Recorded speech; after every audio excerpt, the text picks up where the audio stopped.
ایک بڑی مہان اداکارہ جن کا نام ہے محترمہ نصرت شہناز دورانی. آپ انہیں ہمارے ڈراموں میں بھی دیکھتے رہتے ہیں. اس کے علاوہ ہمارے بہت سے انکو پروگرامز ہیں، ان میں بھی اپنے فن کے جلوے بکھیرتی ہیں. آگے سلیم اوان صاحب بیٹھے ہیں، میرے خیال سے آپ کو ان سے پوچھنا چاہیے کہ یہ جو انہوں نے ایک بات بتائی کہ آپ قربانی کا سارا گوشت خود بھی کھا سکتے ہیں، تو سلیم صاحب جو ہیں وہ کس فلسفے پہ عمل کرتے ہیں؟ سارا گوشت اپنے پاس رکھتے ہیں یا 3 حصوں میں بانٹتے ہیں؟ سب سے پہلے تو میں تمام دیکھنے اور سننے والوں کو اس قربانی کی عید کی مبارکباد پیش کرتا ہوں، اور خاص کر پردیس میں بسنے والوں اور کراس دا بارڈر جو ہمارے بہن بھائی ہیں ان کو. بات یہ ہے کہ عید کا جو فلسفہ ہے، ہماری جو 3 عیدیں ہیں ان کا، وہ تو ظاہری بالیدگی ہے. اس میں اچھے کپڑے پہننے، اچھے کھانے کھانے، مہمانوں کی ان کی آؤ بھگت کرنی، ان کی میزبانی کرنی، یہ ایک فلسفہ بھی ہے اس میں. یہ بھی ایک خوشی کے موقع پہ ضروری ہے. لیکن جو اصل فلسفہ ہے قربانی کا، وہ گوشت کی بات تو قاضی صاحب نے کر لی. جی بالکل. جو اصل بات ہے وہ قربانی، اس فلسفے کو سمجھنے کی ضرورت ہے، اور وہ ہے تقدس. تقدس کیا ہے کہ جب اللہ کے پیغمبر کو اشارہ ہوتا ہے کہ مجھے آپ کی یہ قیمتی چیز چاہیے میرے راستے میں،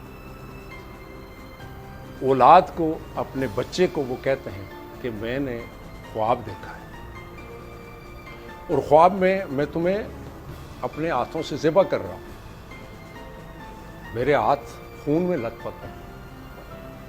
تو بیٹے نے کہا کہ اللہ نے مانگی ہے؟ انہوں نے کہا ہاں. انہوں نے کہا باپ میں حاضر ہوں.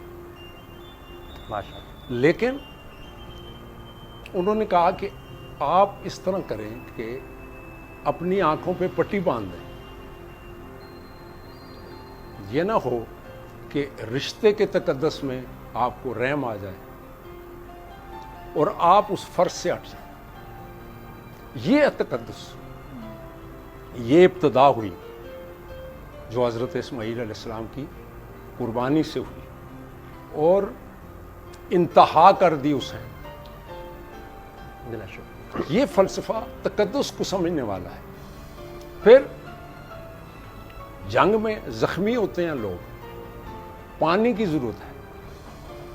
ایک کے پاس پانی گیا، اس نے کہا نہیں اس کو پلا. اس کے پاس گیا، اس نے کہا کہ یہ ضعیف ہے اس کو پلاؤ. ان کے پاس جب گیا تو انہوں نے کہا یہ کم سن ہے. یہ ہے تقدس.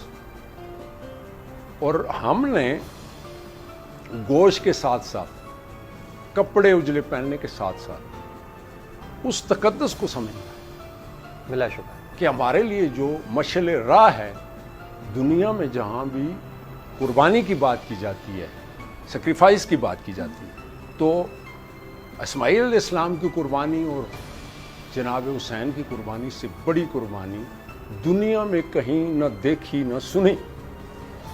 بہت اچھی اور خوبصورت بات کی جی آپ نے. یہ مکتب کی کرامت کی عطا فیضان نظر سکھائے کس نے اسماعیل کو آداب فرزند. بہت خوبصورتی سے آپ نے ان دونوں قربانیوں کو ریلیٹ کیا، اور میرے خیال سے یہ بڑی خوبصورت بات بتائی انہوں نے کہ ہم گوشت سے ہٹ کے قربانی کے فلسفے پر توجہ دیں. بالکل، آپ نے بہت اچھی مثالیں دی. جانوروں سے پیار واقعی ہوتا ہے. آپ دیکھیں کتنے پیار سے ایک جانور خرید کے لاتے ہیں، پھر اس کو گھر میں اس کی اتنی آپ اس کی خدمت کرتے ہیں، تو جب وہ کٹتا ہے تو پھر اداس ہوتا ہے بندہ.